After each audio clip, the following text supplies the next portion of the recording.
Hello, my name is Xavier Hall, and this is my promotional platform research presentation from inside of my room at my house. Yeah, and the topic I chose to research was podcasting, which originally started out as video or audio feeds via RSS feed that you could listen to or watch on different platforms like YouTube and Rumble and Spotify. And Spotify being one of the bigger platforms that offers both styles, either audio or video. But I think video is more popular in that you can actually also see the person talking and interacting inside the podcast. But I think audio is still good though in that for those viewers that are used to watching it inside the cars, just driving places. And podcasts can be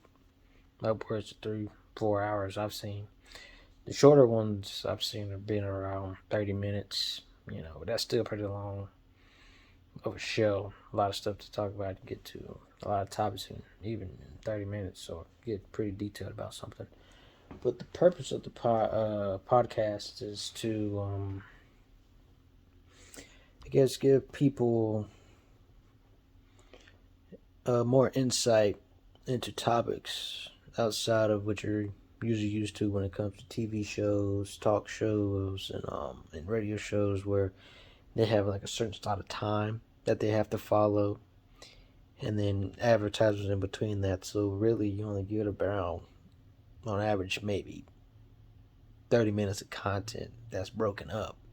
And they have to keep it pushing. It might only stay on, and they have to cover a lot of topics, so they might stay on one topic maybe 5 minutes, and then switch to another topic, and in that you really don't get a lot of information about these topics, because how much could you talk about in 5 minutes?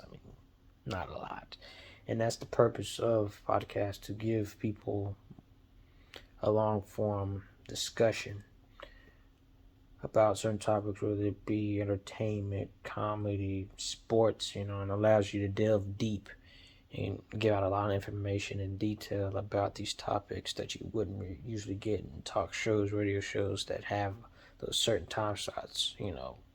Like again, you only get around 30 minutes of content, and really a podcast could be upwards of 2 hours, 3 hours, and in that you can cover a lot of ground when it comes to information and ask a lot of questions. I know with the GRE podcast, I watched that one a lot.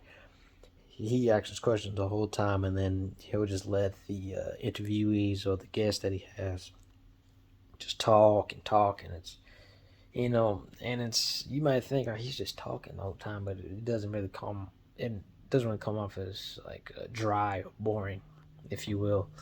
It makes you think, especially in this day and age, with such the fast pace, I need it now style of information that we have today. When you talk about long form stuff that's 2 hours, 3 hours, you're like, yo, how can somebody sit through that whole thing? But when you actually listen to them or watch them, it's like, dang, this is interesting. And even then, if you're like, man, all right, I've been watching this thing for like an hour, 2 hours, I got something else to do. You can, if it's like pre-recorded, which most podcasts are, you just go back and watch it later and pick up where you left off, and it's like, oh man, this is cool. Not like you missed out on something if you wasn't listening to the radio that day, or you wasn't watching the TV show on cable that day. It's not like you missed out. You can just go back and watch it. You can rewatch it as many times you want to. Say, just to keep digesting information. Say you missed something. Like, man, I really didn't understand that topic when he was talking about this or that. And you just go back and watch it again if you want to. And that's also one of the other beauties of podcasting. That you can watch it whenever you feel like. Say you miss it, come back and watch it. You can watch older stuff too. It's cool. And then how does the platform reach its target audience? How the platform reaches target audience is, well, we can talk about Spotify through memberships. People use Spotify a lot, and that's why it's one of the more popular platforms for podcasting. And then with the podcast, you have the subscription services, and then, whoever's putting on the podcast, whether it be a comedian or somebody in sports, or somebody that was an actor that was on a TV show or in a movie, And that's their target audience. They'll go in, like just with like the JRE, they're going, oh man, Joe Rogan's podcast cool, or say what is his name? Bill Burr, another comedian. He has actually a couple podcasts, but it's like everybody that's likes Bill Burr or likes the guest that he has, I'll go and watch that, and then that's your target audience. And how can the platform be monetized? It's actually a lot of ways the platform can be monetized. Either from merch, affiliate deals, or memberships. Say somebody has a Patreon, you can be a membership on a Patreon. Digital products, they'll offer different digital products. What's the other one?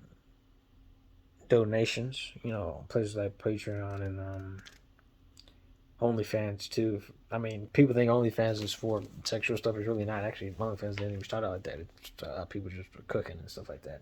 But on that too, sponsorship deals, say podcast gains a lot of popularity, and then all of a sudden, a company like maybe NASCAR or Gatorade pops up, or Nike pops up, like, hey, we want to sponsor you. All you really pretty much have to do is mention our products or talk about our company, and then boom, that's it. And adverts, of course. Even on Spotify with the paid subscriptions, they'll have adverts in between just to break it up a little bit, but the adverts only be like a minute or 30 seconds, and even then, with Spotify, with the paid subscription, I don't know if it's like that on the unpaid subscription, because I personally have the paid subscription, so I'm not sure. But even then, if an ad pops up, you could just skip past it. You don't even have to listen to it. But even then, with the advertising, they have to put it in there. That's part of the obligation that they have. So, again, one of the main ways they can monetize is either through sponsorship deals, advertising, and donations. People post stuff and give donations to their favorite podcasters. And is the platform, last question, is the platform a long-term strategy for promotion? Of course it is. I mean, podcasts aren't going anywhere. They're as popular as ever. There's thousands of them. People that are watching them. I mean, if you really want to, you can watch podcasts all day. Different ones, after this episode ends, go to another podcast. That episode, another podcast, And that's just more eyes on more podcasts. And then through the people seeing the podcast, they see the promotions and the advertisements that the people make the deals for. I mean, the podcasters make the deal for, and it keeps going. I mean, I don't see them going anywhere. I know. Well, in the beginning, they got some heat because of how long they went over, or not over, how long they took. People and the people were like, well, why would people even watch this 2 hour show? And then, I mean, they say the same thing about HBO. Having their shows be an hour long. Like, who would watch this? But I mean, they're doing their thing. It's one of the most popular things on TV as far as AVO goes, and then podcasting. I mean, podcasting is huge. I mean, for Spotify, YouTube, you name it, Rumble. It's people like it. The long form stuff, people just talking and taking the time to explain things and delve deep with detail about the topics that they choose, whether it be basketball, football, science, engineering, you name it. Especially with the JRE, who have a multitude of guests, from people from Neil deGrasse Tyson to MMA fighters like Israel Adesanya, stuff like that. And it's just interesting to see these people in a space just talking. It's almost like you're in the room talking with them.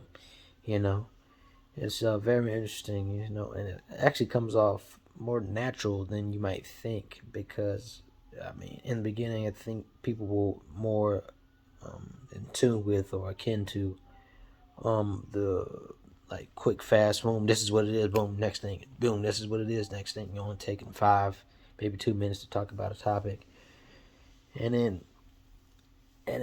over time, people got used to consuming information that way. And it's like, that's not how people talk really. If you sit down and have a conversation with your best friend, you're not talking for 5 minutes about one topic. And let's change the subject. Like, no, you sit there and talk for hours about one thing, like something you did when you was a little kid. Like, oh man, then you're thinking about it, breaking it down. Like, oh man, why'd you do that? Or you talk about the family. Or why'd you do this? Well, why do you think like that? And it plays very natural podcasts, and I think that's why they're so popular, because it gets back to a more natural flow of information where you can really sit there and think and digest it and not feel like it's being crammed down your throat, just for the advertisements, and just because they have to keep moving. They think that's what people want. Like, oh man, hurry up. And really, it's like, no, man, take your time with it. I like to, especially me, I'm a cerebral person. I like to think about this stuff and get to the details of what's going on, to really find out what's up when it comes to certain topics like science or nutrition or biology.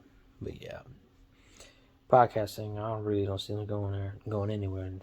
It's for like, I guess this is a long-term strategy. Like I said, you got that with that hour, 2 hour block, man, you can fit in a lot of information, a lot of advertisements, your show, I presume a show could be sponsored with like 10 different advertisers, and the podcast could get all that information in there, and it's very interesting. But yes, that is my presentation. Oh, excuse me, my hand off. I have to cut that out. Yeah, but that is my presentation. I hope you like it. Hope I covered enough points and answered the questions as good as I could. Thank you.